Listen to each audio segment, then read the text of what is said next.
favorite patients, Lori. And between us is my dog, Dolce. Now, I've got somewhat of an unusual weight loss tip to share with you today. A tip that's been right under our noses our whole life. Literally. It's also one of the most important tips that I've shared with my patients in the clinic here in Fishers, Indiana. It's a very simple tip that could help you quickly lose 1 to 2 inches from your belly in under a week. Now, I need you to listen very closely. This video contains one of my biggest fat-burning secrets. And I don't know how long this video will be up, so please be sure to watch it from beginning to end while it's still here. Okay, so you're probably thinking to yourself, listen, I've tried every diet known to man. I've given it my all, and it just keeps coming back. Well, let me stop you right there. This is not some magical weight loss pill. It has nothing to do with that crazy acai berry garbage or any special weight loss drops or any of the other incredibly scammy weight loss gimmicks that we see all over the internet these days. In fact, these tips date all the way back to the 1950s and help explain why the majority of all Americans are now considered obese. And no, it might not be because we eat too many bad foods. I'll show you how you should be able to eat some bad foods and still lose weight. Hey, believe it or not, it's not your fault. But before I get into the specifics, let me quickly tell you a little bit about myself. First of all, I'm a board-certified chiropractic physician, certified wellness practitioner, certified advanced nutritionist, speaker, author, have helped thousands worldwide. One more thing, before we go any further, let me tell you about someone that I'm extremely proud of. A patient of mine named Lori. Now, she was your typical working mom with 3 children to take care of. Yes, I said 3. Lori was my guinea pig at the beginning and helped me create this program. Now, she comes from a very poor line of genetics, obesity, diabetes, heart disease, etc.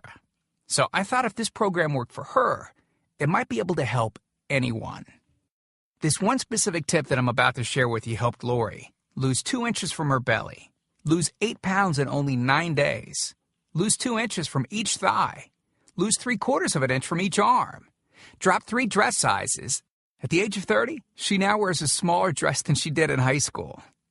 I know you're probably skeptical, and I don't blame you. I mean, it sounds like something so dramatic that it must be torn from one of those supermarket tabloids, right? But it isn't. Lori ultimately lost a whopping 90 pounds of fat and dropped 16 dress sizes. 16! Lori went from this, 210 pounds, which, by the way, is the weight that she couldn't get rid of after her last pregnancy, to this, 120 pounds.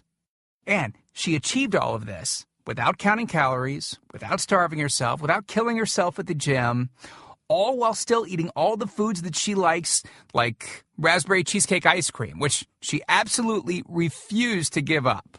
Her friends are jealous, and acquaintances can't believe that she's ever even been pregnant. Listen, when it comes to weight loss, unfortunately, women get the short end of the stick.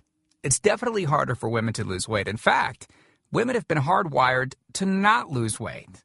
And no matter how cheesy what I'm about to tell you sounds, it all makes perfect sense if we stop and think about it. Let me explain.